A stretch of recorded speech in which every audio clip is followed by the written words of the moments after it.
4.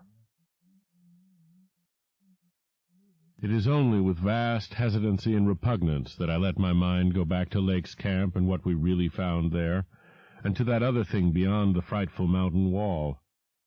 I am constantly tempted to shirk the details and to let hints stand for actual facts and ineluctable deductions.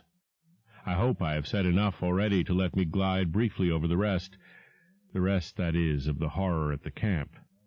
I have told of the wind-ravaged terrain, the damaged shelters, the disarranged machinery, the various uneasinesses of our dogs, the missing sledges and other items, the deaths of men and dogs, the absence of Gedney, and the 6 insanely buried biological specimens, strangely sound in texture for all their structural injuries, from a world 40 million years dead. I do not recall whether I mentioned that upon checking up the canine bodies, we found one dog missing.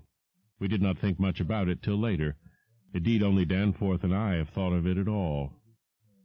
The principal things I have been keeping back relate to the bodies, and to certain subtle points which may or may not lend a hideous and incredible kind of rationale to the apparent chaos. At the time I tried to keep the men's minds off those points, for it was so much simpler, so much more normal, to lay everything to an outbreak of madness on the part of some of Lake's party. From the look of things, that demon mountain wind must have been enough to drive any man mad in the midst of this center of all earthly mystery and desolation. The crowning abnormality, of course, was the condition of the bodies, men and dogs alike. They had all been in some terrible kind of conflict, and were torn and mangled in fiendish and altogether inexplicable ways. Death, so far as we could judge, had in each case come from strangulation or laceration. The dogs had evidently started the trouble, for the state of their ill-built corral bore witness to its forcible breakage from within. It had been set some distance from the camp because of the hatred of the animals for those hellish Archean organisms, but the precaution seemed to have been taken in vain. When left alone in that monstrous wind behind flimsy walls of insufficient height, they must have stampeded, whether from the wind itself or from some subtle, increasing odor emitted by the nightmare specimens, one could not say. Those specimens, of course, had been covered with a tent-cloth, yet the low Antarctic sun had beat steadily upon that cloth, and Lake had mentioned that solar heat tended to make the strangely sound and tough tissues of the things relax and expand. Perhaps the wind had whipped the cloth from over them, and jostled them about in such a way that their more pungent olfactory qualities became manifest despite their unbelievable antiquity. But whatever had happened, it was hideous and revolting enough. Perhaps I had better put squeamishness aside and tell the worst at last, though with a categorical statement of opinion, based on the first-hand observations and most rigid deductions of both Danforth and myself, that the then-missing Gedney was in no way responsible for the loathsome horrors we found. I have said that the bodies were frightfully mangled. Now I must add that some were incised and subtracted from in the most curious, cold-blooded, and inhuman fashion. It was the same with dogs and men. All the healthier, fatter bodies, quadrupedal or bipedal, had had their most solid masses of tissue cut out and removed, as by a careful butcher, and around them was a strange sprinkling of salt, taken from the ravaged provision chests on the plains, which conjured up the most horrible associations. The thing had occurred in one of the crude aeroplane shelters from which the plane had been dragged out, and subsequent winds had effaced all tracks which could have supplied any plausible theory. Scattered bits of clothing, roughly slashed from the human incision subjects, hinted no clues. It is useless to bring up the half-impression of certain faint snowprints in one shielded corner of the ruined enclosure, because that impression did not concern human prints at all, but was clearly mixed up with all the talk of fossil prints which poor Lake had been giving throughout the preceding weeks. One had to be careful of one's imagination in the lee of those overshadowing mountains of madness. As I have indicated, Gedney and one dog turned out to be missing in the end. When we came on that terrible shelter, we had missed 2 dogs and 2 men, but the fairly unharmed dissecting tent which we entered after investigating the monstrous graves had something to reveal. It was not as Lake had left it, for the covered parts of the primal monstrosity had been removed from the improvised table. Indeed, we had already realized that one of the 6 imperfect and insanely buried things we had found, the one with the trace of a peculiarly hateful odor, must represent the collected sections of the entity which Lake had tried to analyze. On and around that laboratory table were strewn other things, and it did not take long for us to guess that those things were the carefully though oddly and inexpertly dissected parts of one man and one dog. I shall spare the feelings of survivors by omitting mention of the man's identity.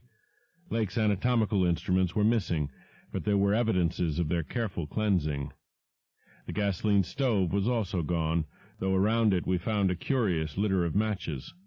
We buried the human parts beside the other 10 men, and the canine parts with the other 35 dogs. Concerning the bizarre smudges on the laboratory table, and on the jumble of roughly handled illustrated books scattered near it, we were much too bewildered to speculate. This formed the worst of the camp horror, but other things were equally perplexing.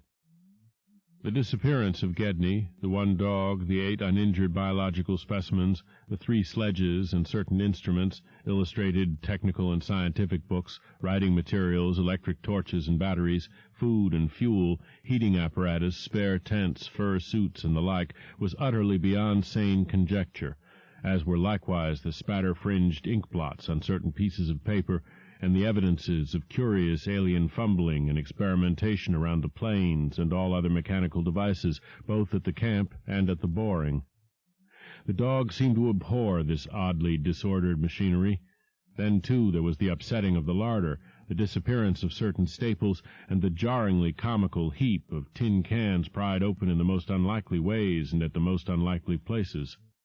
The profusion of scattered matches, intact, broken, or spent, formed another minor enigma, as did the 2 or 3 tent cloths and fur suits which we found lying about with peculiar and unorthodox slashings, conceivably due to clumsy efforts at unimaginable adaptations. The maltreatment of the human and canine bodies, and the crazy burial of the damaged Archean specimens, were all of a piece with this apparent disintegrative madness. In view of just such an eventuality as the present one, we carefully photographed all the main evidences of insane disorder at the camp, and shall use the prints to buttress our pleas against the departure of the proposed Starkweather Moor expedition. Our first act after finding the bodies in the shelter was to photograph and open the row of insane graves with the 5-pointed snow mounds. We could not help noticing the resemblance of these monstrous mounds, with their clusters of grouped dots, to poor Lake's description of the strange greenish soapstones, and when we came on some of the soapstones themselves in the great mineral pile, we found the likeness very close indeed. The whole general formation, it must be made clear, seemed abominably suggestive of the starfish head of the Archean entities, and we agreed that the suggestion must have worked potently upon the sensitized minds of Lake's overwrought party.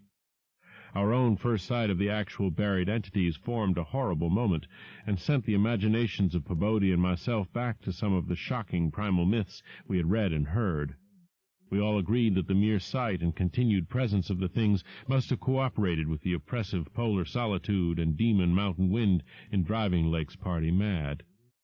For madness, centering in Gedney as the only possible surviving agent, was the explanation spontaneously adopted by everybody so far as spoken utterance was concerned, though I will not be so naive as to deny that each of us may have harbored wild guesses which sanity forbade him to formulate completely. Sherman, Pabodie, and McTighe made an exhaustive aeroplane cruise over all the surrounding territory in the afternoon, sweeping the horizon with field glasses in quest of Gedney and of the various missing things, but nothing came to light. The party reported that the Titan barrier range extended endlessly to right and left alike, without any diminution in height or essential structure.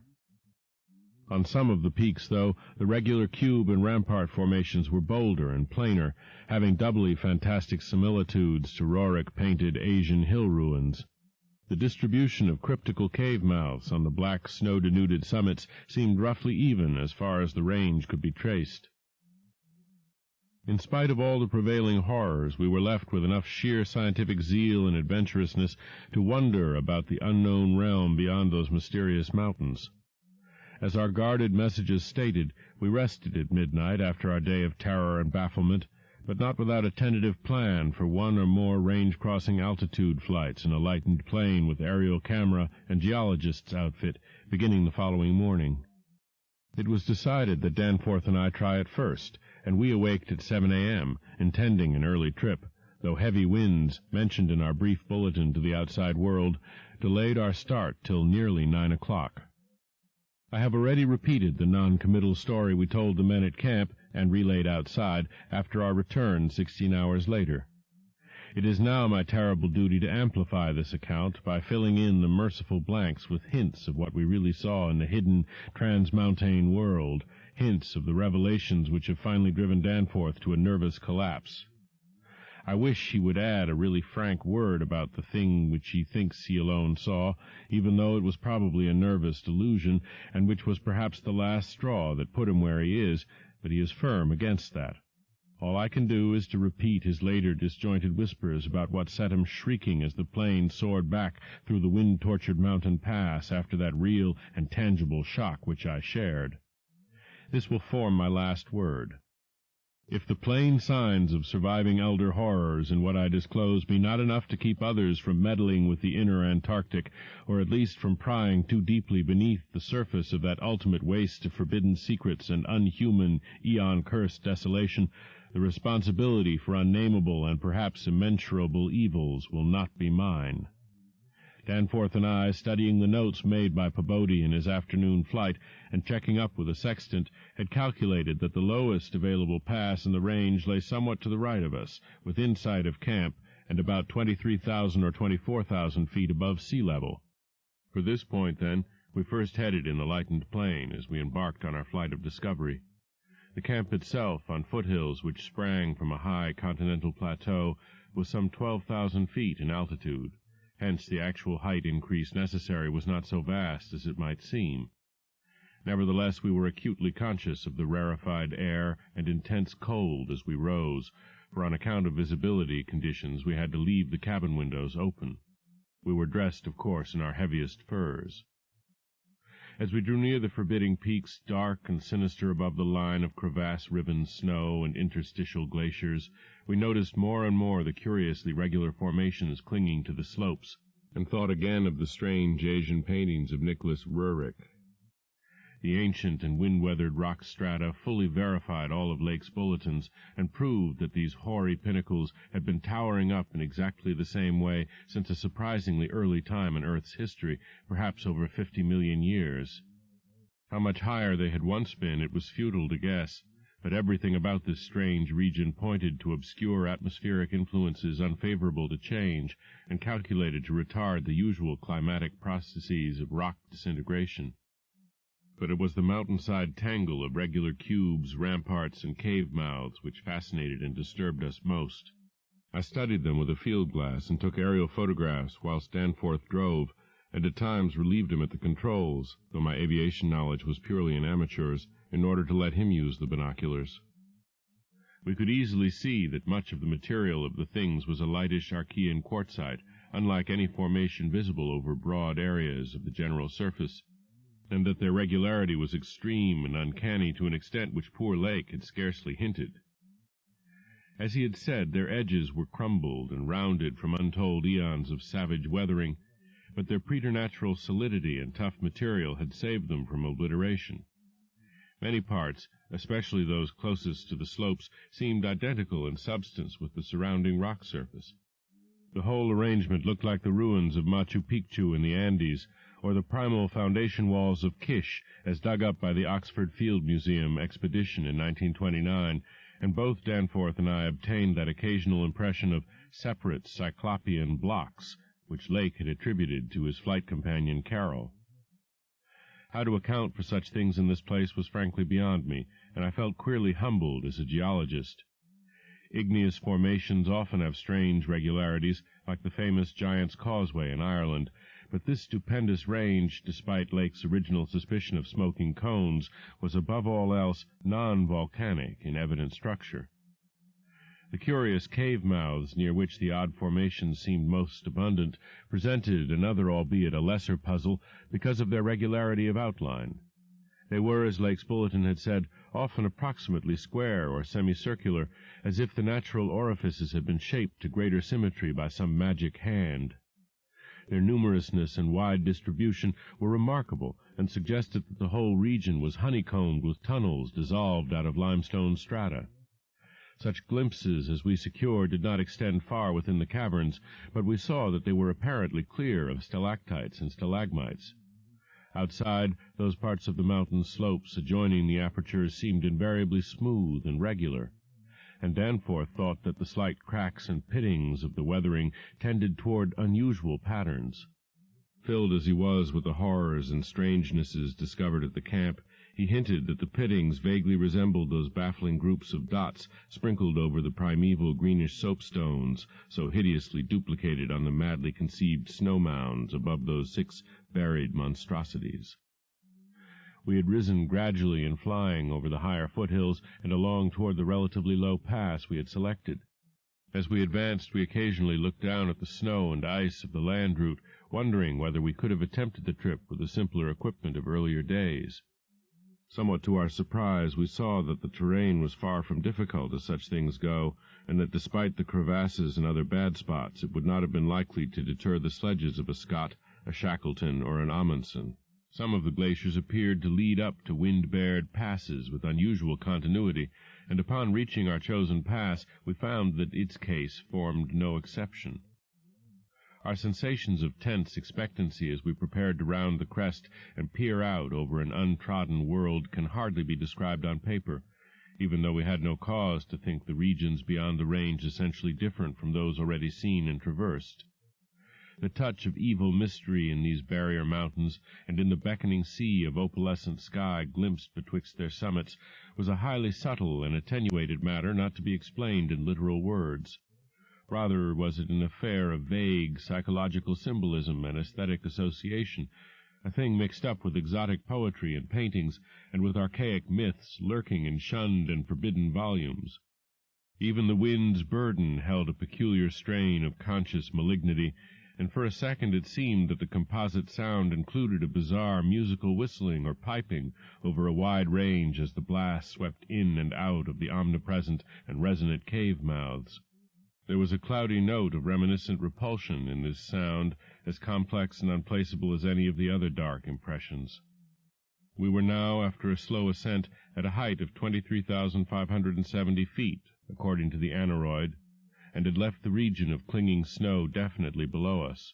Up here were only dark, bare rock slopes and the start of rough-ribbed glaciers, but with those provocative cubes, ramparts, and echoing cave mouths to add a portent of the unnatural, the fantastic, and the dreamlike. Looking along the line of high peaks, I thought I could see the one mentioned by poor Lake, with the rampart exactly on top. It seemed to be half lost in a queer Antarctic haze, such a haze, perhaps, as had been responsible for Lake's early notion of volcanism. The pass loomed directly before us, smooth and wind-swept between its jagged and malignly frowning pylons. Beyond it was a sky fretted with swirling vapors and lighted by the low polar sun, the sky of that mysterious, farther realm upon which we felt no human eye had ever gazed. A few more feet of altitude and we would behold that realm. Danforth and I, unable to speak except in shouts amidst the howling, piping wind that raced through the pass and added to the noise off the unmuffled engines, exchanged eloquent glances. And then, having gained those last few feet, we did indeed stare across the momentous divide and over the unsampled secrets of an elder and utterly alien earth. 5. I think that both of us simultaneously cried out in mixed awe, wonder, terror, and disbelief in our own senses as we finally cleared the pass and saw what lay beyond. Of course, we must have had some natural theory in the back of our heads to steady our faculties for the moment. Probably we thought of such things as the grotesquely weathered stones of the Garden of the Gods in Colorado, or the fantastically symmetrical wind-carved rocks of the Arizona desert. Perhaps we even half-thought the sight a mirage like that we had seen the morning before on first approaching those mountains of madness.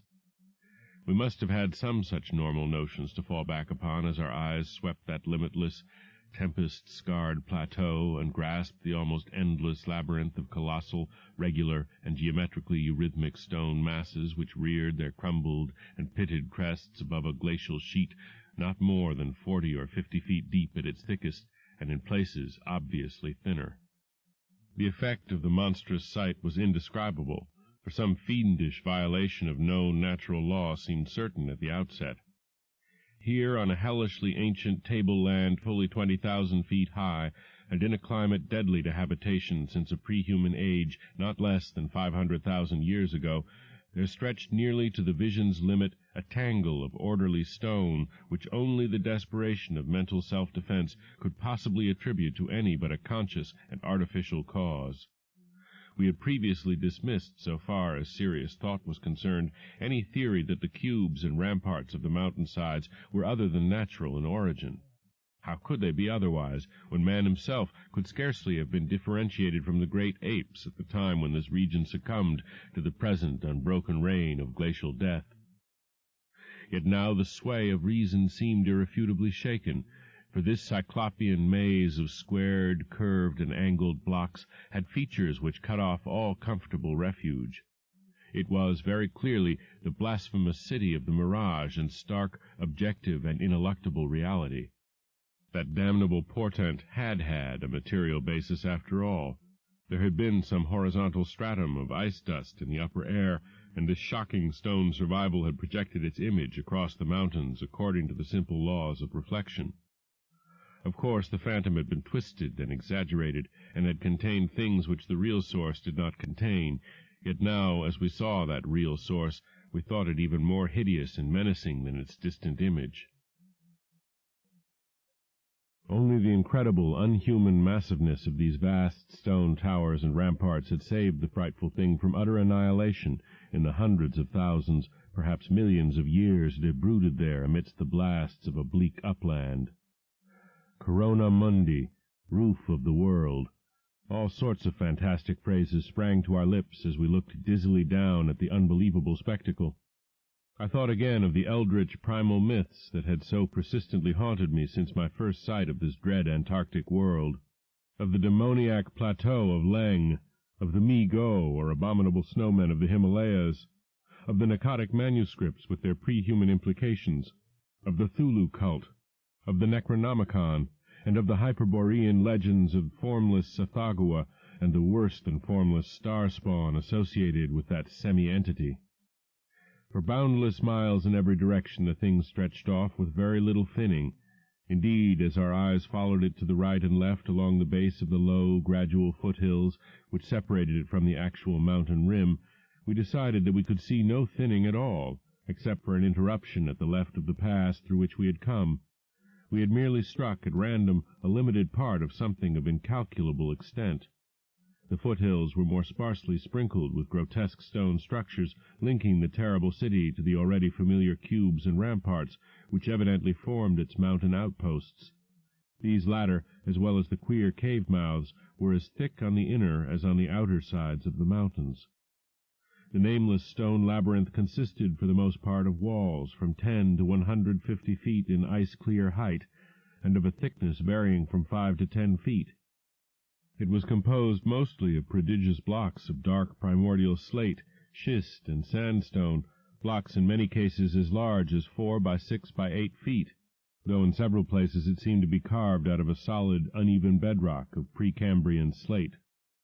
The buildings were far from equal in size, there being innumerable honeycomb arrangements of enormous extent, as well as smaller, separate structures. The general shape of these things tended to be conical, pyramidal, or terraced, though there were many perfect cylinders, perfect cubes, clusters of cubes, and other rectangular forms, and a peculiar sprinkling of angled edifices whose five-pointed ground plan roughly suggested modern fortifications.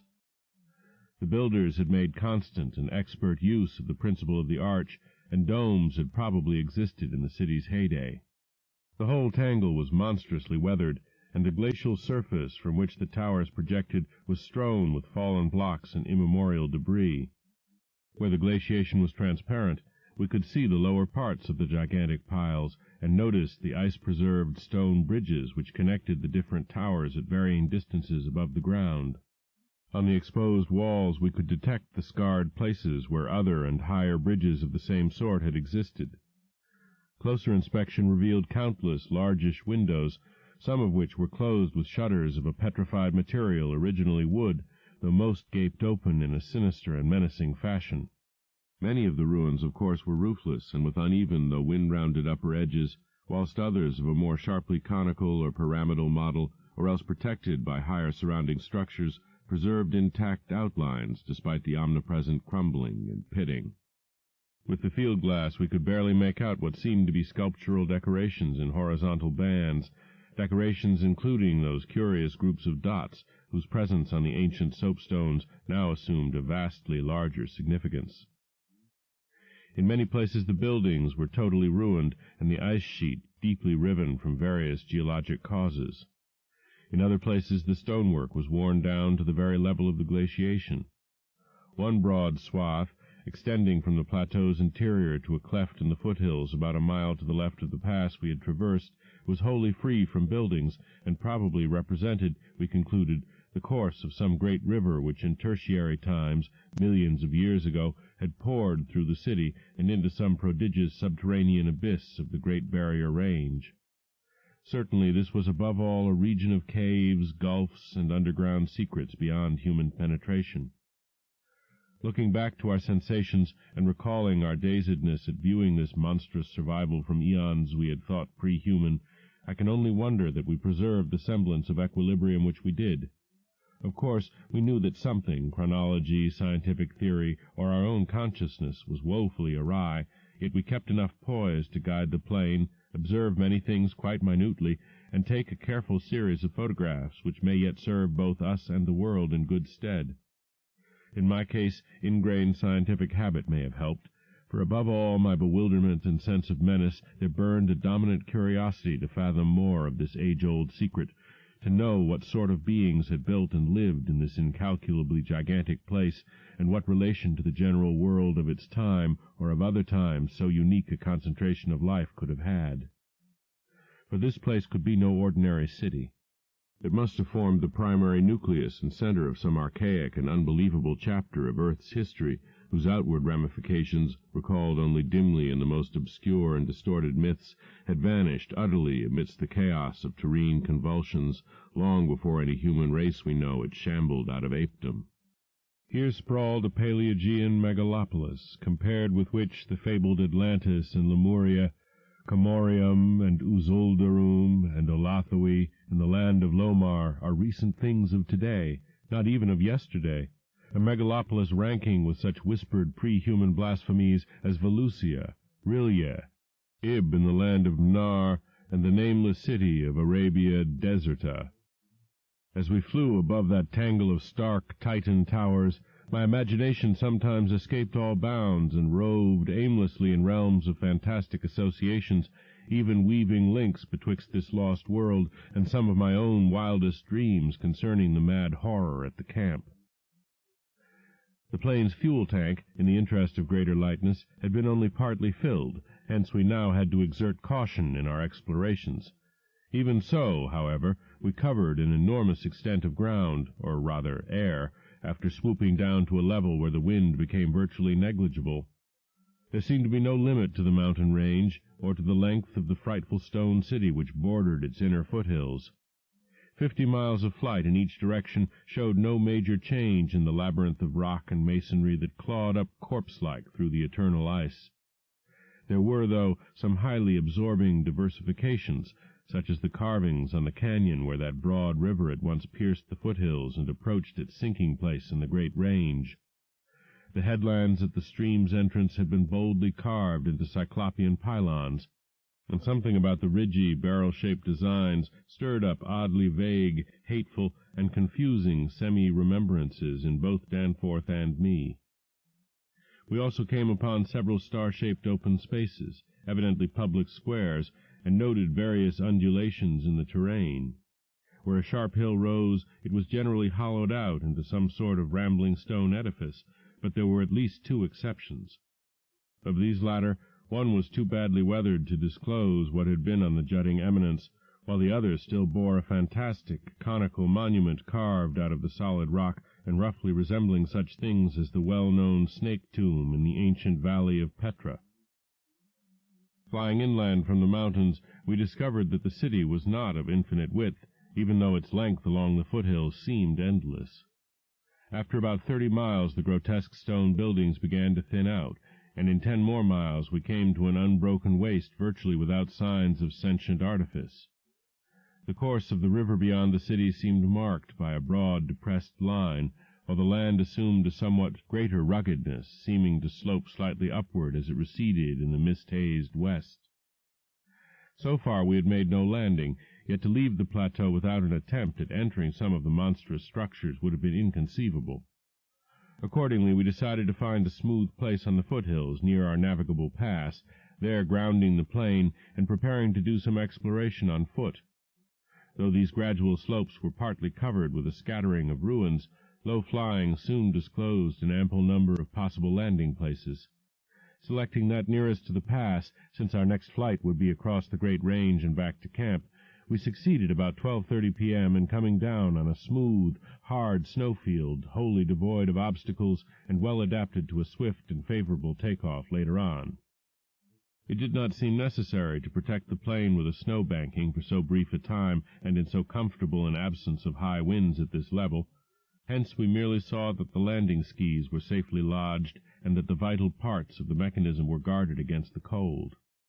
For our foot journey we discarded the heaviest of our flying furs and took with us a small outfit consisting of pocket compass, hand camera, light provisions, voluminous notebooks of paper, geologist's hammer and chisel, specimen bags, coil of climbing rope, and powerful electric torches with extra batteries, this equipment having been carried in the plane on the chance that we might be able to effect a landing, take ground pictures, make drawings and topographical sketches, and obtain rock specimens from some bare slope, outcropping, or mountain cave.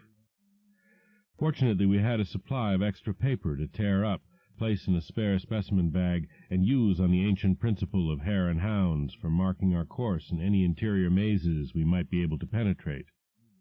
This had been brought in case we found some cave system with air quiet enough to allow such a rapid and easy method in place of the usual rock-chipping method of trailblazing.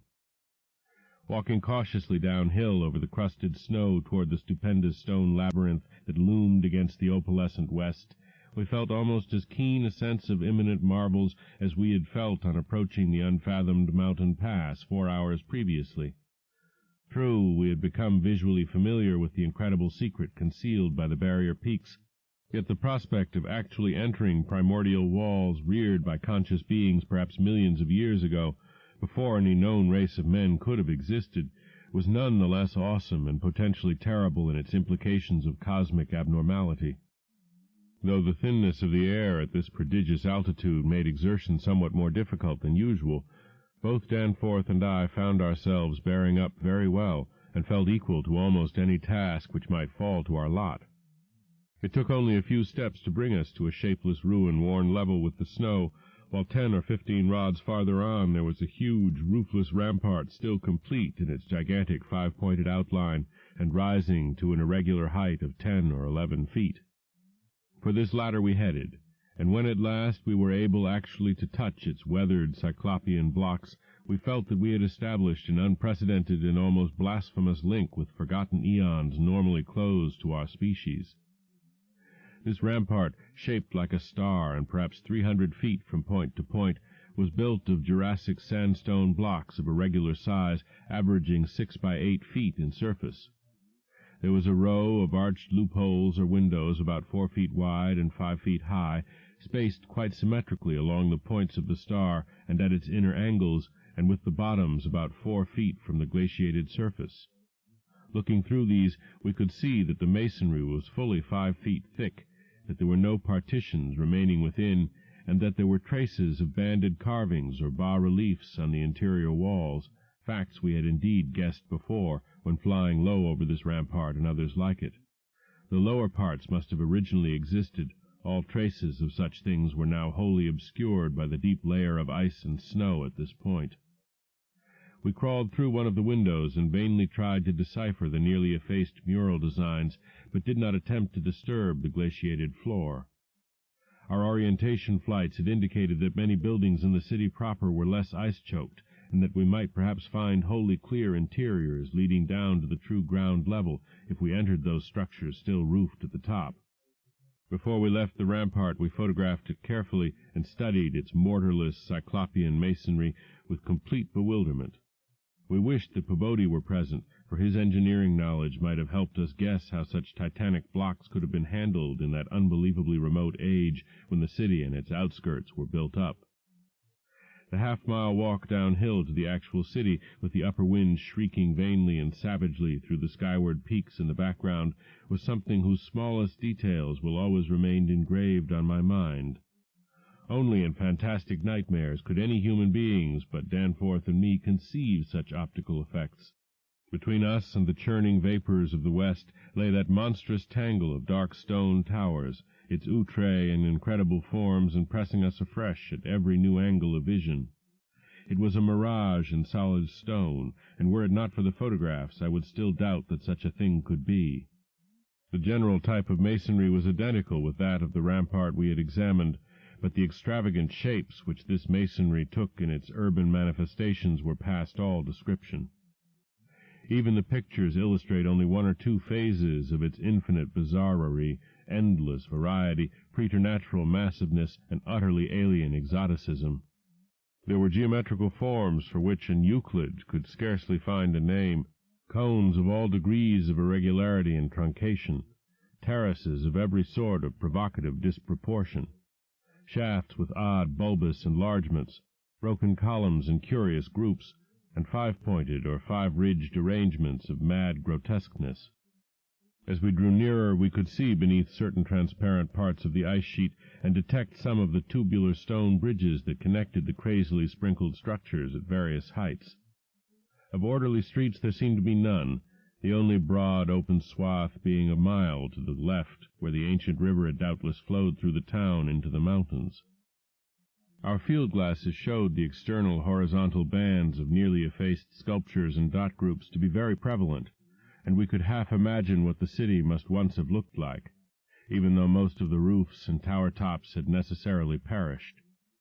As a whole, it had been a complex tangle of twisted lanes and alleys, all of them deep canyons, and some little better than tunnels because of the overhanging masonry or overarching bridges. Now, outspread below us, it loomed like a dream fantasy against a westward mist through whose northern end the low, reddish Antarctic sun of early afternoon was struggling to shine. And when for a moment that sun encountered a denser obstruction and plunged the scene into temporary shadow, the effect was subtly menacing in a way I can never hope to depict. Even the faint howling and piping of the unfelt wind in the great mountain passes behind us took on a wilder note of purposeful malignity. The last stage of our descent to the town was unusually steep and abrupt, and a rock outcropping at the edge where the grade changed led us to think that an artificial terrace had once existed there. Under the glaciation, we believed, there must be a flight of steps or its equivalent. When at last we plunged into the labyrinthine town itself, clambering over fallen masonry and shrinking from the oppressive nearness and dwarfing height of omnipresent crumbling and pitted walls, our sensations again became such that I marvel at the amount of self-control we retained. Danforth was frankly jumpy, and began making some offensively irrelevant speculations about the horror at the camp, which I resented all the more because I could not help sharing certain conclusions forced upon us by many features of this morbid survival from nightmare antiquity. The speculations worked on his imagination, too, for in one place, where a debris-littered alley turned a sharp corner, he insisted that he saw faint traces of ground markings which he did not like, whilst elsewhere he stopped to listen to a subtle imaginary sound from some undefined point, a muffled musical piping, he said, not unlike that of the wind in the mountain caves, yet somehow disturbingly different. The ceaseless five-pointedness of the surrounding architecture and of the few distinguishable mural arabesques had a dimly sinister suggestiveness we could not escape, and gave us a touch of terrible subconscious certainty concerning the primal entities which had reared and dwelt in this unhallowed place. Nevertheless, our scientific and adventurous souls were not wholly dead, and we mechanically carried out our program of chipping specimens from all the different rock types represented in the masonry. We wished a rather full set in order to draw better conclusions regarding the age of the place. Nothing in the great outer walls seemed to date from later than the Jurassic and Comanchean periods, nor was any piece of stone in the entire place of a greater recency than the Pliocene age. In stark certainty, we were wandering amidst a death which had reigned at least 500,000 years, and in all probability even longer. As we proceeded through this maze of stone-shadowed twilight, we stopped at all available apertures to study interiors and investigate entrance possibilities. Some were above our reach, whilst others led only into ice-choked ruins as unroofed and barren as the rampart on the hill. One, though spacious and inviting, opened on a seemingly bottomless abyss without visible means of descent. Now and then we had a chance to study the petrified wood of a surviving shutter, and were impressed by the fabulous antiquity implied in the still discernible grain. These things had come from Mesozoic gymnosperms and conifers, especially Cretaceous cycads, and from fan palms and early angiosperms of plainly tertiary date. Nothing definitely later than the Pliocene could be discovered. In the placing of these shutters, whose edges showed the former presence of queer and long-vanished hinges, usage seemed to be varied, some being on the outer and some on the inner side of the deep embrasures. They seemed to have become wedged in place, thus surviving the rusting of their former and probably metallic fixtures and fastenings. After a time we came across a row of windows, in the bulges of a colossal five-ridged cone of undamaged apex, which led into a vast, well-preserved room with stone flooring. But these were too high in the room to permit of descent without a rope. We had a rope with us, but did not wish to bother with this 20-foot drop unless obliged to, especially in this thin plateau air where great demands were made upon the heart action. This enormous room was probably a hall or concourse of some sort, and our electric torches showed bold, distinct, and potentially startling sculptures arranged round the walls in broad horizontal bands, separated by equally broad strips of conventional arabesques. We took careful note of this spot, planning to enter here unless a more easily gained interior were encountered. Finally, though, we did encounter exactly the opening we wished, an archway about 6 feet wide and 10 feet high, marking the former end of an aerial bridge which had spanned an alley about 5 feet above the present level of glaciation. These archways, of course, were flush with upper-story floors, and in this case one of the floors still existed. The building thus accessible was a series of rectangular terraces on our left facing westward. That across the alley where the other archway yawned was a decrepit cylinder with no windows and with a curious bulge about 10 feet above the aperture. It was totally dark inside, and the archway seemed to open on a well of illimitable emptiness. Heaped debris made the entrance to the vast left-hand building doubly easy, yet for a moment we hesitated before taking advantage of the long-wished chance. For though we had penetrated into this tangle of archaic mystery, it required fresh resolution to carry us actually inside a complete and surviving building of a fabulous elder world, whose nature was becoming more and more hideously plain to us. In the end, however, we made the plunge, and scrambled up over the rubble into the gaping embrasure. The floor beyond was of great slate slabs, and seemed to form the outlet of a long, high corridor with sculptured walls. Observing the many inner archways which led off from it, and realizing the probable complexity of the nest of apartments within, we decided that we must begin our system of hare-and-hound trail-blazing. Hitherto our compasses, together with frequent glimpses of the vast mountain range between the towers in our rear, had been enough to prevent our losing our way, but from now on the artificial substitute would be necessary. Accordingly we reduced our extra paper to shreds of suitable size, placed these in a bag to be carried by Danforth, and prepared to use them as economically as safety would allow. This method would probably gain us immunity from straying, since there did not appear to be any strong air currents inside the primordial masonry. If such should develop, or if our paper supply should give out, we could, of course, fall back on the more secure, though more tedious and retarding method of rock chipping. Just how extensive a territory we had opened up, it was impossible to guess without a trial.